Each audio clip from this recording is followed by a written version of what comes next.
గర్భాలయంలో స్వామివారి 5 అడుగుల మణిమయ రత్న ఖచిత మూర్తిని చూడగానే తాము తిరుమల శ్రీవారినే దర్శించుకుంటున్నంత పారవస్యం భక్తులకు కలుగుతుంది. వివిధ రకాల విన్నపాలు విని కొండంత వరాలు గుప్పించటానికి స్వామి కొలువు తీరి ఉన్నాడన్న విశ్వాసం భక్తులకు కలుగుతుంది. తోమాలు నవరత్నాభరణాలతో విలసిల్లే మంగళ విగ్రహాన్ని తదేకంగా స్వామివారిని చూడనీయకుండా అప్పుడప్పుడు కనురెప్పలు మనకు అడ్డుపడడం మీకు ఆటంకంగా అనిపించి తీరుతుంది. రత్నాభరణ భూషితుడైన స్వామివారికి హారతి నెత్తుతుంటే స్వర్ణమయమైన మేరు పర్వతానికి సూర్యుడు ప్రదక్షిణలు చేస్తున్నట్లుంటుంది.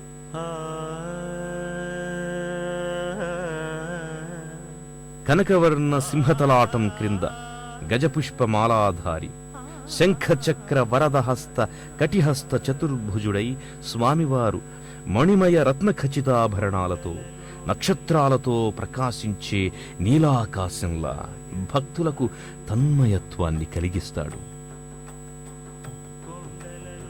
శిరస్సుపై పచ్చ పొదిగిన రత్నమయ స్వర్ణ కిరీటం, కర్ణాలకు మకర కుండలాలు, రత్నమయ తిరునామం, కటికి అలంకరించుకున్న నాగాభరణం, రత్న ఖచిత శంఖ చక్రాలు, వక్షస్థలంలో లక్ష్మీదేవిని నిలుపుకున్న స్వామి నిలువెత్తు నవరత్నాల రాశిలా కనిపించడంలో ఆశ్చర్యమే ఉంటుంది అనుకుంటూనే భక్తులు ఆశ్చర్యచకితులవుతారు. 7 కొండలు ఎక్కకుండానే మన ప్రక్కనే వెలసిన సప్తగిరి స్వామి వారి దర్శనం ఒక మహద్భాగ్యమని భక్తులు భావిస్తారు. కలౌ వెంకటనాయకః అన్నట్లు కలియుగ ప్రత్యక్ష దైవమైన శ్రీ వెంకటేశ్వరుని సాక్షాత్కరింపజేసుకున్న సంతృప్తి భక్తులకు ఏర్పడుతుంది. స్వామివారికి శనివారం సుప్రభాత సేవ, విష్ణు సహస్రనామార్చన జరుగుతాయి. బేస్తవారం నేత్ర దర్శనం, శుక్రవారం నిజపాద దర్శనం, అభిషేకాదులు జరుగుతాయి.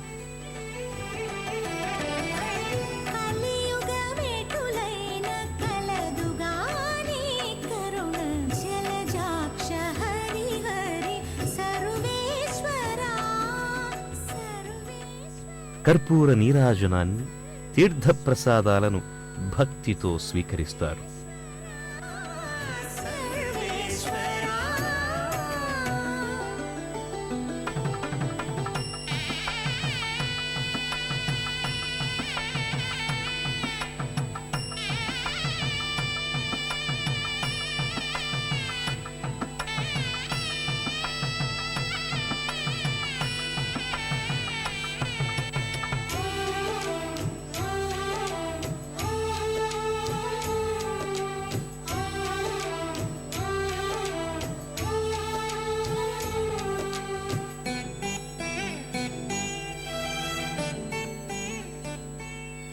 సంతానలక్ష్మి, సౌభాగ్యలక్ష్మి లాంటి అష్టలక్ష్ములు ఉన్న సృష్టిలోని సంపదలకు, సౌభాగ్యాలకు అన్నింటికీ లక్ష్మీమాతే అధిదేవత.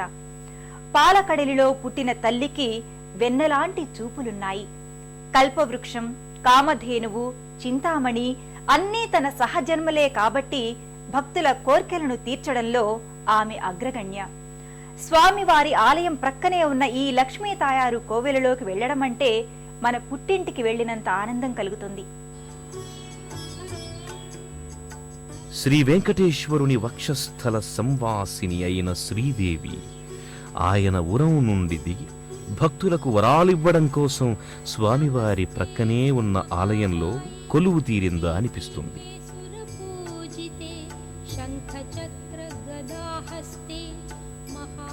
పంచలోహ నిర్మిత మకర తోరణం క్రింద పట్టువస్త్రధారిణి, పుష్పమాలాలంకృతయై మంగళకరమైన మాంగళ్య ధారణతో భక్తులను ఆశీర్వదిస్తూ సుశోభితంగా దర్శనమిస్తుంది అమ్మ.